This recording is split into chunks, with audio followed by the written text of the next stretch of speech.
साधना जर नसेल तर त्याला काही किंमत नाही. आणि म्हणून आम्ही मुद्दाम का म्हणतो, तरुण वर्गाने ह्याच्याकडे बघायला पाहिजे आणि आत्तापासून या साधनेला लागला पाहिजे. तर आपल्याला हठयोग सांगितला, राजयोग सांगितला, ध्यानाची साधना सांगितली. 6वा अध्याय गीतेचा संबंध ध्यानयोगावर आहे. तर त्याच्यात जी काही हठयोगाची प्रक्रिया कुंडलिनी जागृतीची सांगितली आहे ते आपल्याला वाचायचं कारण नाही. आपल्याला त्या मार्गाने जायचं नाही. ज्या मार्गाने जायचं नाही त्याचा अभ्यास करण्याचं काही कारण नाही. मग जो मार्ग आपण राजयोगाचा सांगितला तो आपण ध्यानाला बसणं आणि इतर सगळ्या गोष्टी त्याला अनुकूल या तऱ्हेनं आपला आहार विहार बोलणं चालणं सगळं त्या प्रकाराने केलं पाहिजे. काही खातायत काही पितायत आणि जर ध्यानाला बसले तर होणार नाही. कारण इतर आहार विहाराने आपला रजोगुण तमोगुण वाढतो आणि रजोगुण तमोगुण असेल तर दगड बांधून पाण्यात पोहायला पडण्यासारखं आहे. पोहायला पडलाय पण दगड बांधले, कसा तो तरणार? सत्वगुणाचा भोपळा बांधला पाहिजे आणि पुढे तो भोपळाही सोडून नुसता तरंगला पाहिजे. पोहायला ज्याला येतं त्याने लक्षात आहे तुम्हाला काही लागत नाही. नुसतं पाण्यावर पडला तर तुम्ही पोहू शकता, तरंगू शकता. काही विचार करायला लागला की बुडता खाली. तसं अगदी त्या ह्याच्यामध्ये शांत त्या स्थितीत राहायचं, गुणांच्याही पलीकडे, देह मन बुद्धीच्या पलीकडे. संत सगळे तिथं बसलेले असतात आणि मग देहभावावर येऊन जे काय काम करायचं ते करतात. पण ते काम करत असताना देखील त्यांचा बोध ढासळत नाही. तसा एखादा डॉक्टर आहे, प्रोफेसर आहे, मंडईत भाजी आणायला गेला तरी आपण डॉक्टर आहोत हे विसरत नाही. तो बोध असतो त्याचा. तो भाजी करत असेल, आणत असेल, काही काम करत असेल, तसा हा बोध कायम ठेवून जे कार्य कराय. आणि तेच अर्जुनाला भगवंतांनी सांगितलं, मनुस्मर युद्धच, तुला युद्धाचं काम आहे पण हे भान ठेव, ज्ञान करून घे आणि मग तू युद्ध कर ना. म्हणून 18व्या अध्याय श्लोक आहे त्यांचा, यस्य नाहंकृतो भावो बुद्धिर्यस्य न लिप्यते हत्वापि सैमान लोकान न हंती न निबध्यते. ज्याचा अहंकार भाव गेलेला आहे, नाहंकृतो भावो बुद्धिर्यस्य न लिप्यते, बुद्धी त्याच्यामध्ये गुंतलेली नाही आहे, त्यांनी सगळ्या जगाचा जरी नाश केला तरी त्याला लेप लागत नाही. त्याचं कारण ती व्यक्ती जर जगाचा नाश करत असेल तर सर्वांच्या कल्याणासाठीच करत असेल, त्याला काही मिळवायचं नसतं. लक्षात घ्या. आणि अर्जुनाचा हा अबोध होता की त्याला असं वाटत होतं की राज्यासाठी आपण भांडतोय, लढतोय. ते राज्यासाठी लढणं नव्हतं, तर अधर्माचा नाश करण्यासाठी हे तुझं कर्तव्य आहे म्हणून तू करायचं. रामचंद्रांना राज्य हवं होतं म्हणून त्यांनी लंकेवर स्वारी नव्हती केली. त्यांनी ते करून विभीषणाकडे राज्य सोपवलं आणि ते निघून आले. आपण असतो तर अनायसं राज्य मिळवलेल्या बसतो इथंच म्हणाले. हा फरक आहे त्याच्यामध्ये. त्यामुळे संत किंवा अवतारी पुरुष जे काम करत असतात ते जगाच्या कल्याणाचं असतं आणि तसं करत करतच ते त्या पदावर पोचलेले असतात. त्यामुळे त्यांच्याकडून जी गोष्ट घडते ती कधीही स्वार्थाची होत नाही. त्यांना स्वतःला काही मिळवायचं नसतं, पण त्यांना असं काही मिळालेलं असतं की त्याच्यापुढे सगळ्या गोष्टी इतक्या तुच्छ असतात, असा त्यांना आनंद मिळालेला असतो. ते काय तुमच्या कपड्यातनं, गाडीतनं, खाण्यातनं आनंद येतो काय नाही, ठीक आहे, तात्पुरता येतो. लक्षात आलं. त्यामुळे ही स्थिती आपण प्राप्त करून घेऊ शकतो. प्रत्येक जीवाला हा अधिकार आहे. सगळी जी काही जिद्द लावायची, खटपट करायची ती यासाठी करायची. 4 पुरुषार्थ आहेत, धर्म अर्थ काम आणि मोक्ष. आता लोक अर्थ आणि कामाच्या पाठीमागे लागली, धर्माचा पाया नाही आणि मोक्षाचा शेवट नाही, म्हणून हा सगळा गोंधळ चाललेला आहे. धर्माचा पायाच नाही. धर्म म्हणजे रिलिजन धरू नका, धारणाच धर्म, समाज धारणा करणारा तो किंवा सकळ स्वरूपामध्ये राहणं हा धर्म आहे. पूर्ण बोधावर राहा आणि सगळी कामं करा. जगाच्या कल्याणात संतांच्या विभूती तसं म्हटलंय. तसं आपण अगदी संत झालो नाही तर निदान सज्जन व्हा. जेंटलमन नव्हे, सज्जन. सत्या ठिकाणी जो बोट ठेवून बसलेला आहे आणि जे प्रत्येक गोष्ट करतोय ती दुसऱ्याची सेवा कशी करता येईल, दुसऱ्याचं कल्याण कसं साधता येईल. पण ते दुसऱ्याचं कल्याण साधताना आपण आपलं पहिलं केलं ना, आत्मनो मोक्षाय मग जगदिताय. आता जे सेवा करायला बाहेर पडतात लोक, ते आपलीच तयारी नाही. मेवा मिळाला का, मिळालं लगेच की ते लोभ सुटलाच, कारण आतून गेलेलं नाही आहे ते. आणि त्यामुळे हातात मिळायला लागलं की चाललं त्याच्या पाठीमागं, सत्तेच्या पाठीमागं, कीर्तीच्या पाठीमागं, पैशाच्या पाठीमागं. अशाच्या हातनं समाजसेवा होणार नाही, देशसेवा होणार नाही, कुटुंबाची सेवा सुद्धा होणार नाही. तर तो देखील पुन्हा मला काय बघणार, घरात 10 माणसं असली तर. इतका आपला स्वार्थ संकुचित झालेला आहे. त्यामुळे चांगलं जीवन जगण्यासाठी कौटुंबिक पातळीवर असो, वैयक्तिक असो, सामाजिक असो, राष्ट्रीय असो, कोणत्याही पातळीवर आपल्याला जीवन जगायचं असेल तर त्याला पारमार्थाचा पाया असल्याशिवाय, म्हणजे साधना आणि पारमार्थिक विचार हे डोक्यात असल्याशिवाय कुठलेही काम आपल्याला घडवणार नाही. तर हे लक्षात ठेवून ह्या वयापासून आपण सुरुवात केली पाहिजे. ह्याच्याही आधीच खरं म्हणजे 10-12 आम्हाला उशीर वाटला स्वामींच्याकडे गेलो तेव्हा, पण ज्या क्षणाला आपल्याला वाटतंय त्या क्षणापासून तडक त्या मार्गाने गेलं पाहिजे तर होईल. सावकाश करू की असं नाही. ध्यानाचा वेळ फुकट गेला असं समजू नका. बी पेरलेलं आपण जमिनीतलं फुकट गेलं म्हणणार का? एका बीला कणसं येतं. एक दाणा टाकला त्याच्यापासून 1000 दाणे निर्माण होतात. तसं ही जी साधना आहे, ही साधना आपल्यालाही उत्तम जीवन जगायला शिकवते, इतरांच्यावरही त्याचा परिणाम होतो आपोआप, आणि इतरांनाही नुसतं लोकांनी समाजात असं चाललंय तसं चाललंय, संस्कारहीन प्रजा आहे, असं नुसते व्याख्यानं देऊन काही उपयोग नाही. तुम्ही झालात का आधी सुसंस्कृत झालात का खऱ्या अर्थाने? बघा, स्वतःकडेच बघा, लक्षात येते किती चुका आपल्या होत असतात. आपण व्हायला पाहिजे, इतरांना समजावलं पाहिजे, आणि आपण झाल्याशिवाय दुसऱ्याला बोलायला काही आपल्याला अधिकारच नाही. बोलण्यासारखी चालण आहे. तसं आज ध्यानाचं सांगितलं ते 6वा अध्याय बघा, आपल्या ध्यानावरचे आपल्या पुस्तकातनं पुष्कळ ठिकाणी आहे, आणि अनुग्रहाच्या वेळा सांगितलं, इतर वेळेलाही ध्यानाला बसायला सांगितलं आहे, ते करायला पाहिजे. तेव्हा ध्यान योगाचा हा विषय आपल्याला आपल्या गरजेपुरता सांगितला आहे. आता अजून ह्याच्यात किती शिरावं तेवढं आहेच, तर तसं करण्याचा प्रयत्न करू. हरिओम तत्सत. आता कोणाला प्रश्न विचारायचा असेल तर 5-10 मिनिटं विचार. तुला काहीतरी तोंडात येत होता प्रश्न?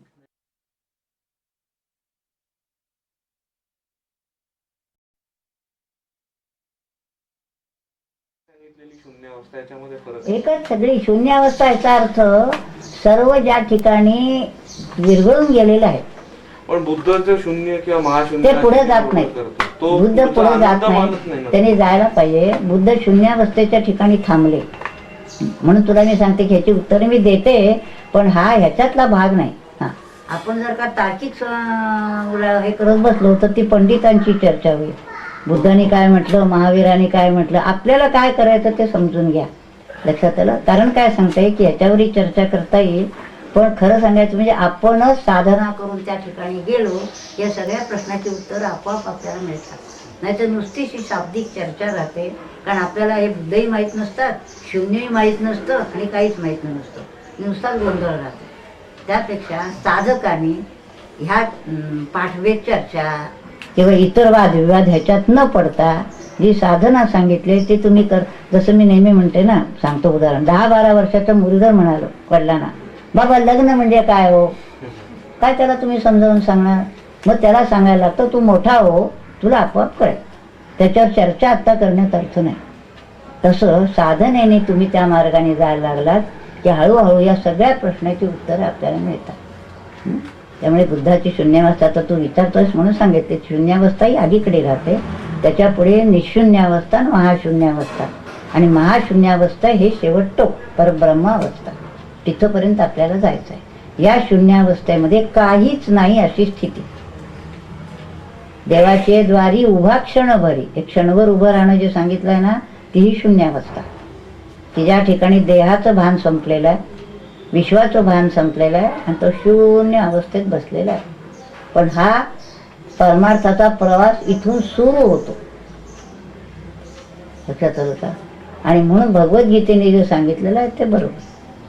आणि मग भगवद्गीतेतलं ज्ञानेश्वरीत असल्यामुळे आणि दासबोधात असल्यामुळे हे ग्रंथ प्रमाण. त्याखेरीज अवांतर जे काय आहे ते परवा तुम्ही आला होता आपल्या ज्ञानप्रबोधींच्या कार्यक्रमाला, त्यावर मी जे सगळे मुद्दे खोडून काढले होते ते जे त्याची पुस्तकं आहेत पुष्कळ लोकांची, आणि ते असं वाचलं गेलं की डोक्यात गोंधळ येतात सगळे. यासाठी नाही वाचलं. हां हां, नाही बरोबर आहे. बाबाराव सावरकरांनी बुद्धावर खूप टीका केली. नाही ठीक आहे, पण मी सांगितलं ना, आपल्याला टीका करण्यापेक्षा सुद्धा आपण एवढं लक्षात घेऊया की एखादा मनुष्य यशस्वी झाला तर त्याच्यावर टीका करायचं कारण नाही. तो यशस्वी झाला एवढं म्हणून पुढे गेला नाही.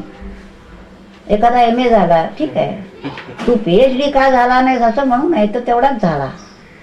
आपल्याला PhD व्हायचं आहे ना, आणि ते जर व्हायचं असेल तर हे काय आहे ते समजूत आपल्याला पुढं जायचं एवढं लक्षात ठेवायचं. जसं साधना करता करता काही आपल्याला सिद्धी प्राप्त झाल्या होतात, काही जसं विशेषतः ध्यानाची साधना करताना मग काही लोकांच्या मनातलं ओळखणं किंवा काही बोललं ना आजार बरा होणं, असं काही गोष्टी होतात. पण तिथंच जर तो थांबला तर तो गोळा महाराज होतो, पुढे टेकायचं राहतं बाजूला आणि लोक त्याच्याभोवती गोळा होतात. हाही मोठा व्हायला लागतो, पैसे यायला लागतात, संपतात त्याची हे खुंटली. मग सगळ्या ठिकाणी ज्ञानेश्वर महाराजांनी सांगितलं की या सिद्धीच्या पाठीमागे थांबायचं नाही, पूर्ण मोकळं व्हायचं आहे.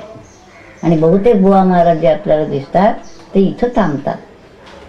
म्हणजे एखाद्याने डॉक्टर पूर्ण व्हायच्या आधी कंपाऊंडरनी डॉक्टरी करायला लागावी. हां, कंपाऊंडर आहे तो खरं म्हणजे, पण तो बोर्ड लावतो RMPचा आणि तो चालला लागतो, मग मरतो पेशंट. काहीतरी गोंधळ होतात त्याचे. त्याचं कारण अजून झालेलं नाही आहे आणि नको त्या गोष्टी करायला लागतो. तसं अजून ह्याच्यातला बोध, कारण ज्याला हा बोध झाला ना तो हे असल्या गोष्टी करतच नाही. संसारातली माणसं आले तरी त्याला सांगेल अरे मुलगा झाला का नाही आणि तिचं लग्न झालं का नाही, शेवटी सगळं जाणार आहे ना. हे तू शाश्वत काय आहे ते मिळव ना, ह्याच्यामध्ये कशाला लागतात. हा प्रार्थनाच्या गोष्टी आहे. किंवा काही लोक विचारतात ज्योतिष आहे, म्हटलं परमार्थ म्हणजे ज्योतिषशास्त्र नव्हे, ज्योतिषशास्त्र वेगळं. ते असं होणार का, ते तसं होणार का, ते वेगळं. परमार्थ म्हणजे मूळ आत्मस्वरूपाला जाणं आहे. त्याचा ज्योतिषशास्त्राशी काही संबंध नाही, इतर कुठल्याही शास्त्राशी संबंध नाही. अगदी विज्ञानाने मंगळावर जरी जाऊन बसले, चंद्रावर, ते वाढणारच पुन्हा. तिथं पुन्हा तुमच्या देशाचा झेंडा लागला का आमच्या देशाचा झेंडा लागला, म्हणजे अजूनही खाली तळातच आहे. तुम्ही देहाने नुसते वर गेलात, बोधाने काय आहे. आणि आपल्याला देह इथंच राहिला तरी चालेल, बोधाने वर जायचं. लक्षात आलं. बोध त्या आत्म्याकडे गेला पाहिजे. नुसतं त्या देहाने वर जाऊन बसवलात हिमालयावर तरी काय नाही, पुन्हा तिथं भांडतच बसणार ते. असं नाही. माणसाचे विकार तसेच राहतात, तसं नाही. त्या विकारांच्या पलीकडे जाऊन बसायचं आहे. देह मनबुद्धीच्या पलीकडे जाऊन आपल्याला बसायचं आहे आणि आपलं मूळ स्वरूप जाणून घ्यायचं. लक्षात आलं. त्या तऱ्हेनं काही प्रश्न असला तर विचारा मला. बोल. पण आता ध्यान करता करता त्यात आनंद मिळायला लागतो असं तुम्ही सांगितलं. तर तो आनंद मिळणं आणि बोध होणं ह्यात फरक आहे का? हो. आता तू गाडीत बसलास, अजून मुंबईला पोचला नाहीये, पण तो सुद्धा मुंबईच्या गाडीत बसलास का तेवढं बघ. आता इकडे MSM ला बसला असला तर अजून मुंबई काय येत नाही, अजून मुंबई काय येत नाही, तर मुंबईच्या गाडीत नाही बसल्यासारखा दिसतोय. तशी पुष्कळ मंडळी साधना केल्यासारखी दिसतात, पण त्यांची गाडीच चुकलेली असते. मग किती जरी प्रवास केला तरी का मिळत नाही स्टेशन, त्याचं कारण तुमची गाडी दुसऱ्या दिशेनं चालली आहे बाबा. मग योग्य ते सद्गुरू मिळाले पाहिजेत. आणि योग्य ते सद्गुरू म्हटल्यानंतर हेच ग्रंथ आहेत, उपनिषद, गीता, ज्ञानेश्वरी, दासबोध. या खेरीज कुणी काही जो सांगत असेल तर परमार्थ नव्हे. यात आहे का बघा, सगळ्याच्या सगळा परमार्थात या ग्रंथात आलेला आहे. याचे विपरीत जर काही कुणी सांगत असेल तर गाडी चुकली असं समजावं. त्या मार्गाला जाऊ नये. आपण ह्या मार्गाला जावं. गाडीत बसल्यानंतर आता पोचणं फार आमचा प्रवास आहे. तर तुम्ही जर का ह्याच जन्मात, आता 6व्या अध्यायात तेच सांगितलं, अर्जुनाने प्रश्न विचारलेला आहे की जर का आयुभानू मावळला मध्येच तर काय होतं. कारण लांबचा प्रवास आहे, पूर्ण झालेला नाही. आयुभानू मावळला तर काय होतं. तर आयुभानू मावळला याचा अर्थ देह पडला, मृत्यू आला, पण तरी देखील त्या जीवाने, लक्षात घ्या शब्द, त्या जीवाने जी साधना केलेली आहे, मनबुद्धीवर जे संस्कार केलेले आहेत, इंद्रियांवर जे संस्कार केलेले आहेत, ते सगळे संस्कार सूक्ष्म रूपाने तो जीव आपल्या बरोबर घेऊन पुढच्या जन्माला जातो. बघा हे सगळं प्रत्येक शब्द लक्षात घ्या. तो जीव पुढच्या जन्माला जातो. फुलाच्या ताटव्यावरून वारा गेला तर तो फूल नेत नाही, पण सुगंध घेऊन पुढे जातो. तसा देह जड इथंच पडतो, परंतु जीव जो आहे म्हणजे वस्तुतः आत्माच, पण त्या जीवाला अजून बोध झाला नाही, कारण सगळे विकार त्याचे गेलेले नाहीत. मग तो पुढच्या जन्माला जाताना ह्या जन्मातले जे संस्कार देहावर झालेले, डोळे काय बघतायत, सिनेमा बघतायत का ज्ञानेश्वरी वाचतायत, का ज्ञानेश्वरांची मूर्ती पाहतायत, काय पाहतायत, कान काय ऐकतायत, कुणाची निंदा ऐकतायत, का देवाचं गुणवर्णन ज्ञानेश्वरी ऐकतायत, जे संस्कार तुम्ही घेतलेले आहेत ते घेऊन तो जीव पुढच्या जन्माला जातो.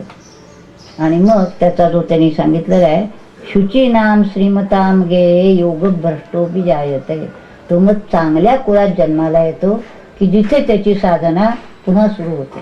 म्हणून अनेक संतांच्या बाबतीत सुद्धा दिसलं तर त्यांच्या घराण्यात कुणी ना कुणीतरी असे पुरुष जन्माला आले होते, ते संस्कार घेऊन ते पुढे गेले.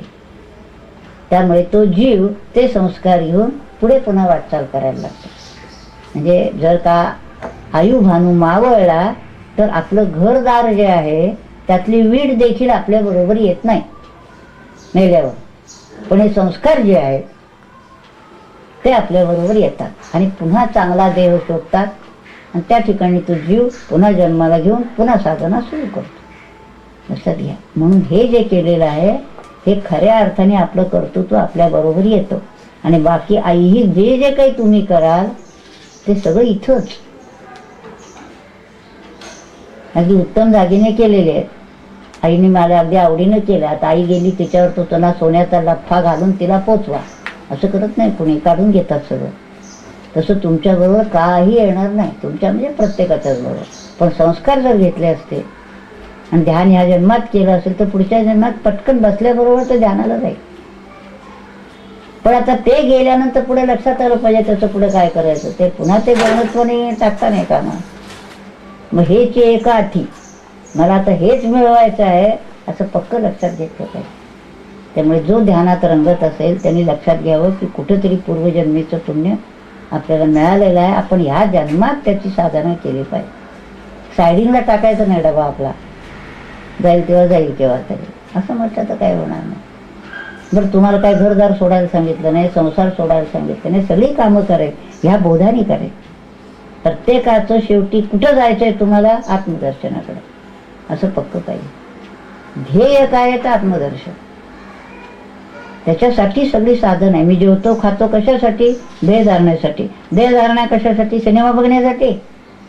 देह धारणा एवढ्यासाठी की मला साधना करून मला आत्मरूप व्हायचं आहे म्हणून देह धारण करायचं. घर पाहिजे ना पाहिजे, कारण काय असलं म्हणजे मला साधना करू शकेल, माझ्या देहाची सुरक्षितता आहे. ठीक आहे. अन्न पाहिजे, किती अन्न ह्याच्या पुरतं, देह साधारणेपुरतं. आज भजी खा, उद्या वडे खा, परवा घ्यावन खा, असलं जर खात राहिलं तर देह कसा धड राहील आणि लक्ष मग त्या जिभेकडेच, असं नाही. मग प्रत्येक गोष्ट करताना काय खातो, काय पितो, काय बघतो, कसं चालतो, सगळ्या बाबतीत अत्यंत दक्ष पाहिजे. आणि सारखा सगळ्याचा मोहरा भगवत प्राप्तीकडे गेला पाहिजे. त्याला साधक म्हणायचं. आता सामान्य मनुष्य आहेत, मग ते रस्त्यावर जाणारे बघितलेत तुम्ही सगळ्यामध्ये, जर सामान्य माणसं आहेत. तो असं करतो म्हणून तुम्ही करायला तर मग तुम्ही तसेच व्हा, मग साधक म्हणू नका. तुम्हाला जर खऱ्या अर्थाने, जसं एखादा मुलगा म्हणून आई तो अभ्यास करत नाही, तो करत नाही, त्याला शाळेत, तुला शाळेत जायचं आहे ना, तुला अभ्यास करायचा, मग तो काय करतो ते बघू नकोस, तुला काय करायचं ते तू ठरव. आणि ते युक्तीनं कसं साध्य करता येईल ते बघ. प्रतिकूल परिस्थिती असली तर त्याच्यातून आपली साधनं चालू ठेवता येते. प्रतिकूल परिस्थिती बाहेरची आहे, आतलं आपल्याला ट्रान्सफॉर्मेशन करायला बाहेरच्या परिस्थितीशी काय संबंध आहे. आतल्या तुम्हाला भगवंताचं नाव घेता येत नाही, त्या तऱ्हेनं काम करता येत नाही, दुसऱ्याशी काय करायचं तुम्हाला. त्यामुळे एक्सक्यूज सांगायचं नाही. साधकाने एक्सक्यूज नाही, असं झालं म्हणून आलं नाही बरं का गं. हां, साधकाला एक्सक्यूज नाही, जा सगळं जाऊन सांग घरी काय सांगितलं ते. काय मत, आता हे जे सगळं बोलले हे ऐकायला मिळणार आहे का तिथे. पोथी वाचायची ठीक आहे, पण पोथी कशासाठी वाचायची हे जर कळलं नाही तर पोथी वाचून काही उपयोग नाही आहे. म्हणजे आपण भलत्या गोष्टीला परमार्थ समजतोय आणि जे करायला पाहिजे ते सोडून बसाय गोष्टी करत बसतो. आणि सुशिक्षित सुद्धा करतायत म्हणून त्याचं आश्चर्य वाटतं. माझं चरित्र तुम्ही वाचलं असेल तर तुमच्या लक्षात येईल. उत्तम साडी नेसा, काय बिघडलं नाही आहे, पण साडीकडे जर सारखं तुमचं लक्ष राहिलं, त्याचा अर्थ तुम्ही फाटके कपडे घालून फिराय असं नाही, पण ते जे काही आपल्या पोझिशनला योग्य असेल ते घातले की पुन्हा त्याचा विचार नाही करायचा, पुन्हा अनुसंधान ते आणि आपलं काम. गाडीत बसला तरी हरकत नाही आहे, पण गाडीचं अनुसंधान नको. त्याची गाडी, माझी गाडी, ही केवढ्याची, ते गाडीतच गुंतला तो. म्हणून त्याच्यातला बारकावा लक्षात घ्या. कुठेही काही टाकायचं नाही आहे, पण आपल्याला तिकडं जायचं आहे हे बोध बसा. तुम्ही राजवाड्यात बसून ध्यान केलं तरी चालेल, ना तो झोपडीत बसून केलं तरी चालेल. ध्यान तिकडं करायचं हे लक्ष पाहिजे आपल्याला. शालू नेसून ध्यानाला बसला का लुंगी नेसून बसला ह्याला महत्व नाही आहे, ते बाहेर आहे. झोपताना आपल्याला ते बघतो का आपण काय घातलं. झोप नाही महत्वाची, तसा बोध महत्वाचा. आणि म्हणजे बोध पक्का जितका होत जाईल तेवढा आत्मानंदाच्या हो दिशेने जायला लागा. आत्मानंदाच्या दिशेनं तुम्ही जायला लागा. म्हणजे पहिल्यांदा खालीवर खालीवर आनंद होईल आणि मग आत्मानंद ज्याला मिळाला तो अखंड आनंदातच राहील. देहाला यातना होत असल्या तरी तो म्हणेल यातना देहाला होत आहे, मी आनंदात आहे, तर मी देह नाही. लक्षात हा बोध तुम्ही शिकवायचा लोकांना बोलताना. ज्याच्याजवळ जे हातात काम आहे त्यांनी आपल्याजवळ बोलताना हा देहाला झालाय, ठीक आहे, आपल्या कर्माचा परिणाम आहे, तो भोगायला लागतो, पण आनंदाने भोगावा. त्याच्यामुळे नाम घ्या ना. काल आता डोळ्याचं ऑपरेशन होतं जोशी काकांचं, तेव्हा म्हणले ताई तुम्ही सांगितलेलं वाक्य लक्षात आहे, देह डॉक्टरांकडे सोपवून दिला, मी आता नामात पडणार आहे. बरं तर तुम्हाला काय ऑपरेशन करायचं असेल ते माझा संबंध नाही. मी पोटाचं ऑपरेशन झालं का ते म्हणाले ते मला घेतो मी टेबलवर, पण काही सांगता येत नाही. म्हटलं तुम्ही करा तुमचं काय काम करायचं असेल. राहिलो तर येऊ, खाली नाही आलो तर नाही आलो, त्याचा काय विचार करायचा. आपण नामात पडायचं, ते बघतील तुमचं काय काम असेल. आपण तसं नाही, अगदी इतके त्या अशा भोवती असतो, सारखा विचार करा. देहाच्या गोष्टीच नाही दुसऱ्या काय, सारखाच्या देहाचा विचार. तसं नाही. ठीक ठेवा तुम्ही, योग्य ते खाण्यापिण्याच्या वेळेला घाला, काय कपडे घालायचे आपल्या कामाप्रमाणे, ठीक आहे, पण त्याचं अनुसंधान नको. डॉक्टरला ऑपरेशन करायचं आहे, त्या ऑपरेशनकडे लक्ष पाहिजे ना त्याचं. तर कपडे मी काय घेतलेत म्हणतो असं असं करत बसला तर अहो तुमचं काम ते आहे. घातलेत ना आता अंगावर कपडे, संपलं. म्हणजे कुठल्या गोष्टीला किती द्याय म्हणून त्याला सेन्स ऑफ प्रपोर्शन म्हटलेलं आहे. प्रत्येक गोष्टीला कुठल्याला किती महत्व द्यायचं ते झालं की कप्पा बंद. एकदा तुम्ही कपडे केलेत ना योग्य त्या प्रकारे, पुन्हा पुन्हा आरशात असं असं असं आता काय बदलणार आहे, जे आहे ते तसंच आहे. का नागडोळे बदलणार आहेत का काय बदलणार, पुन्हा पुन्हा बघून काय होणार आहे तिथे. एकदा ठीक आहे एवढं कळलं, संपलं, कामाला लागायचं. तर आपण इतके बॉडी माइंडेड असतो, सारखं त्याच्यातच लक्ष, दिवसभर तोच विचार. त्याच्यानं काही आयुष्यात होणार नाही. आणि ज्याला करायचं आहे ना तो एकाच वेळी 50 कामं देखील करू शकतो उत्तम तऱ्हेने, विथ डिस्क्रिशन. ताबडतोब निर्णय, हे करायचं नाही, हे करायचं होय नाही. तेव्हा आत्ताचा आपला कार्यक्रम संपला आहे. हो पुढच्या रविवारी मी बरी असेल तर पुन्हा करू. आता आज माझी पंचायत झाली ना, बोलायला नाही ते पंचायत झाली. मी म्हटलं आज घ्यायचं आहे का नाही, तर म्हणलं घ्यायचं. असं काही काही होत असतं देहाला, पण त्याच्यामुळे माझं विचारात काय अडलं का.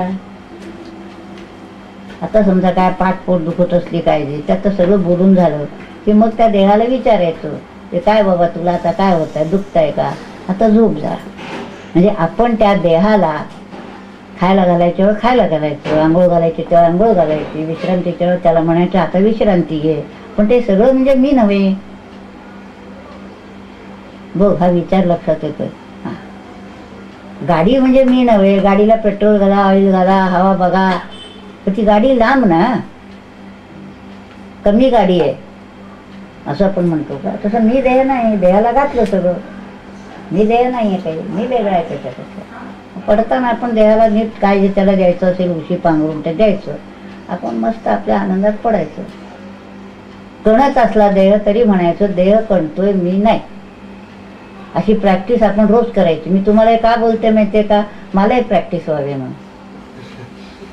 ते माझ्याहीवर हॅमर करत राहते मी, ते दुखतंय ना, ठीक आहे दुखू दे बाबा, झालं का तुझं सगळं, आता तुला काय होत आहे विचारू, काय दुखतंय बाबा, वा ठीक आहे.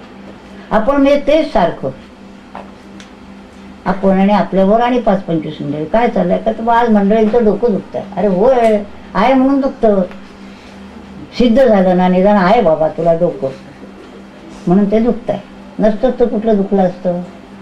आणि त्यामुळे हळूहळू म्हातारपणी प्रत्येक अवयव आपल्या अस्तित्वाची जाणीव करून द्यायला लागतो.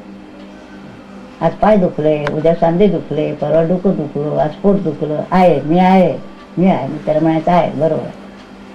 आपणही त्याची दखल घ्यावी ना. त्यांनी जन्मभर तुमच्यासाठी काम केलं, आता म्हातारपणी तरी त्यांनी आपल्याला अस्तित्वाची जाणीव करून दिली तर बरं आहे म्हणायचं त्याला, पण त्याला सांगायचं तू तो जो मी नव्हे, तू काय दुखायचं तुला औषध पाणी लागेल तर द्या, काय जे करायचं, पण सारखा विचार जर त्याचाच करत बसलो तर भगवंताचं चिंतन कधी व्हायचं. बघा तुम्ही आजारी पडला की त्या डॉक्टरचं चिंतन, त्या औषधांची लिस्ट, आणि तेच सारखं बोलायचं. एक झाले त्याला तेच बोलायचं. काल एक भगिनी आल्या होत्या माझ्या मुलाखत घेऊन गेल्या की ज्येष्ठ नागरिकात काहीतरी त्यांना वाईला काहीतरी हे आहे संमेलन का काहीतरी, त्या मासिकात त्यांना लेख द्यायचा आहे. तर तो प्रश्नच होता की या वयात तुम्ही आनंदात कसे राहता. म्हटलं घ्या मुद्दे सांगते काय काय कसे आनंदात राहता येतं. असं त्याला लांब पाहायचं द्यायला आपल्यापासून. उद्या कणायला होणार नाही असं नाही, होईल, पण कणायला लागलं तरी लक्षात ठेवायचं देह कणतोय, मी देह आहे का. फक्त गुंतूच आहे की मी देह नाही, मी आत्मा आहे. आत्मा कणणार का, आत्म्याला आजार होणार का. फक्त लक्षात ठेवा. जेवण झाल्यानंतर स्वामी म्हणते का बा जेवले कमी, थांबा बघूया जेवले कमी, माझे लक्षात नाही. आपण मी जेवलो की हा कधी आडवं होत आहे तासभर, काय झालं आत्ता जेवण झालं ठीक आहे की, किती लागतं जेवायला, गरजेपेक्षा डबल खातो आपण. हा एक तृतीयांश डॉक्टरचं धन होतं, 1/3 वेस्टेज आणि 1/3 फक्त आपल्या कानाला. मग खातानाच आपण 1/3 खाल्लं तर बिघडलं कुठं. पैसे वाचतील का नाही, अन्न वाचेल का नाही, दुष्काळ कमी होऊन जाईल असं नाही, खातच असतो. हा होतं का नाही. मग विचार हा मग सकाळी उठले की तोच व्यवधानमुळे बाई सारखी स्वयंपाकघरात. मग मलाही कळत नाही, अर्धा तास लागतो स्वयंपाकघरामध्ये. काय लागतं त्याला करायला, अर्धा तासात काय की बाहेर तासून तास, इकडनं तिकडं तिकडनं इकडं, सकाळी काय दुपारी काय संध्याकाळी काय खातात. हे काय पोळी भाजी काय जे खायचे बस संपलं आहे किती काय त्याचं. याचाच अर्थ असा आहे की आपण जे जीवन जगतो आहे ते बरोबर जगतच नाहीये. आणि ते कसं जगावं हे गीता शिकवते, हे ग्रंथ शिकवतात, संत शिकवतात की जीवन कसं जगलं असता खऱ्या अर्थाने आनंद रूप तुम्ही व्हाल आणि बाकीचे होतील.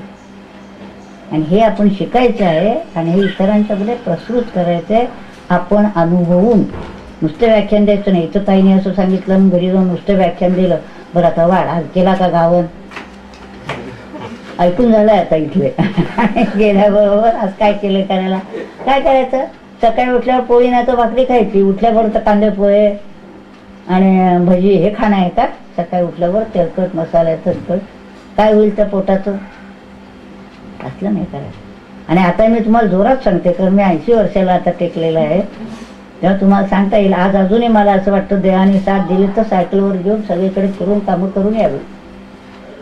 आपण इकडनं इकडे म्हणले लगेच स्कूटर फॉरवर्ड डिसीज अरे जरा चालायची सवय गेली, व्यायामाची सवय गेली, आजारी पडतात. असं नाही, आपल्याला जीवन चांगलं जगायचं. अरे तुम्ही थांबवल्याशिवाय मी थांबणार नाही, तेव्हा ते तू बंद कर सगळं. झाले ना प्रश्न संपले ना सगळे. हां तर आता पुढच्या वेळेला रविवारी मी असेल तर प्रश्न घेऊन या. आता बरंचसं सांगून झालंय तुम्हाला जे सांगायचं ते. हां ध्यानालाही थोडं बसायचं आणि प्रश्नही समजून घ्या.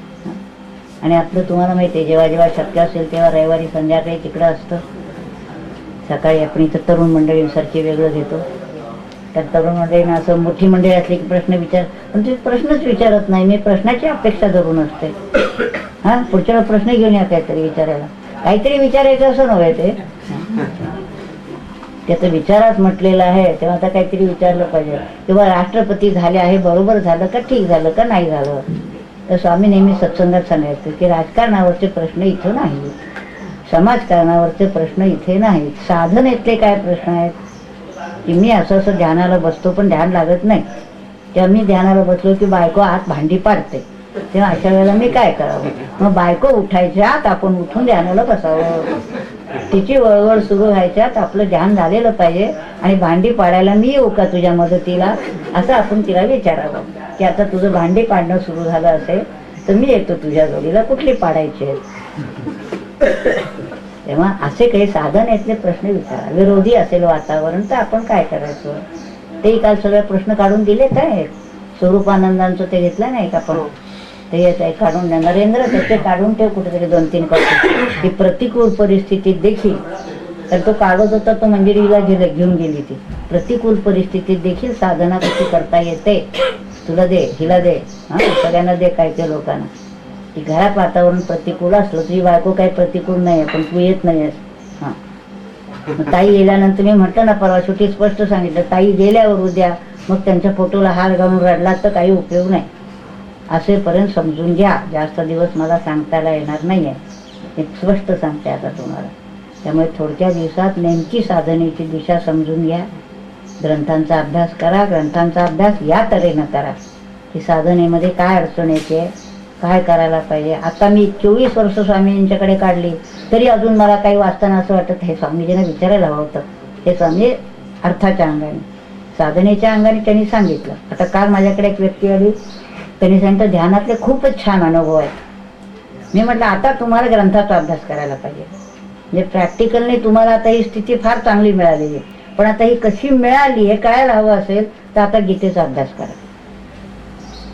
तर आपण दोन्ही जोडीनं करा.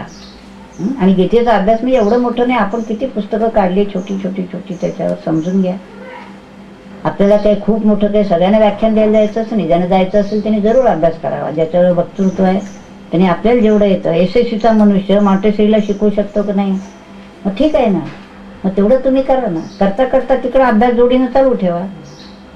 मी देखील प्रवचने केली तेव्हा तशीच होती. स्वामीने म्हटलं स्वामी अजून माझं काही झालं नाही आणि मी प्रवचन, त्यामुळे जेवढं आपल्याला येतं तेवढं सांगायचं. तो रात्री रोज स्वामींचं ऐकायचं आणि भगिनींच्या पुढे जाऊन तो बोलायचे, या स्वामीने असं सांगितलं, आज स्वामीने असं सांगितलं. आपोआप आपल्या डोक्यात ते बसत जातं. मग असं करता करता आपली साधना होती. प्रवचनात दुसऱ्याला शिकवतो नाही. आता घरात जर 2 मंडळी तुम्ही एका दिशेने जाणार असलात तर रोज रात्री म्हणा संध्याकाळी मग 10-15 मिनिटं या पुस्तकातलं वाचायचं, ध्यान करायचं. वाचूया, काय समजलं बघा, तुम्हाला काय विषय समजला, मला काय समजला, आपण त्याच्यावर विचार करूया ना. नाही कळलं तर प्रश्न विचारू. अशा तऱ्हेनं आपण करायला पाहिजे. पुंडलिक वरदा हरी विठ्ठल, श्री ज्ञानदेव तुकाराम, श्री ज्ञानेश्वर महाराज की, परमहंस सद्गुरु स्वामी स्वरूपानंद महाराज, सब संतन की जय. जय जय रघुवीर. आता पुन्हा आला तर